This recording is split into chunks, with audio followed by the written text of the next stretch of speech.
their interactions and how you think that their relationship is going to progress?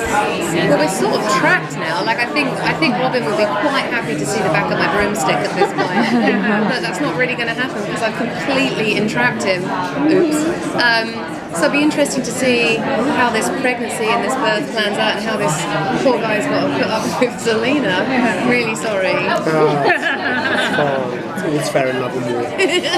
No, I mean the thing is, obviously you guys are going to have a lot of questions about where are we going and what's happening, and as the boys have probably told you, we know virtually nothing. All we know is what is in episode 1, which is brilliant, by the way.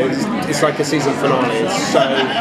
There's so much going on, and there's so many exciting little twists and turns, and it's like a mini movie. Yeah, it really is. When Adam and Eddie, I mean, all of the writers are brilliant, but when they do a finale or they do an opener, you're like, oh, this is going to be good. And I think real fans of the show are going to really love that there's a sort of almost a going back to its roots, but with all of the flair and excitement that they've gathered over the last few years, you know. You know, that last scene in the finale, you know, when Venus is stabbed, and of course you're like, my breath stuck right on it. Oh my God, she didn't. This is supposed to be my day, she's ruined it.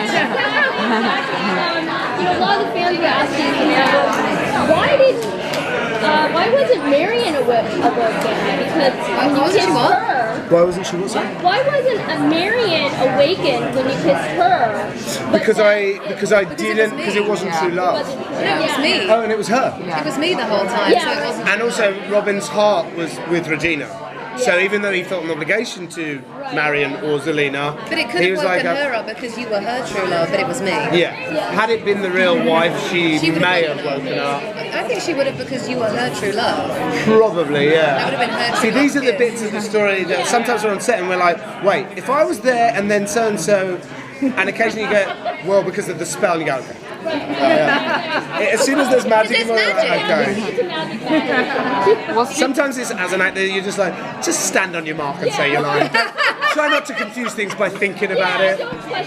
Just do your job, boy. Yeah. So there's an actor once said to me, I was asking a question on set once, I was like, but wait, shouldn't I? And he said to me, Sean, I'm paying you a lot of money, shut the fuck up and just say your line.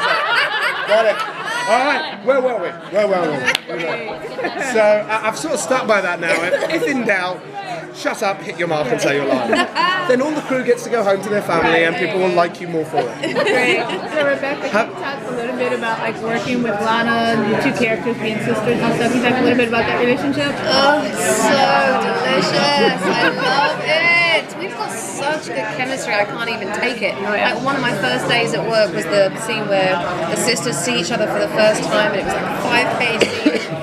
One thing that's delicious with Lana and I when we work together, it's kind of like a dance. You know, these two strong women, so powerful, going toe to toe, and sometimes we end up in scenes and by the end we're just like, we're like nose to nose, like.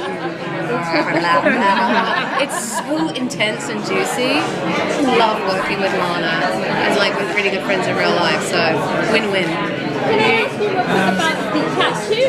Are we going to learn like about the origins of that tattoo, why you got it? I think so. It was a really interesting thing that was put in, you know, almost as soon as I joined the show, and it became, I guess the guys, obviously, I don't ask them too many questions unless it's something I really need to know.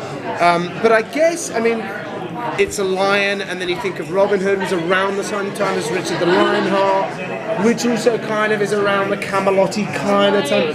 So the honest truth is I don't know, but so many people have asked about it, and because of the significance of the true love as the guy, that I think they'll probably have to get into the genesis of that. And I like the fact that we didn't do it in the Robin Hood episode because it gives us somewhere to delve into. And maybe it'll be to do with Camelot, maybe not. Maybe I did it. Maybe you did. Give me a tattoo. Guys, we got to wrap. Thank you. Sorry, guys.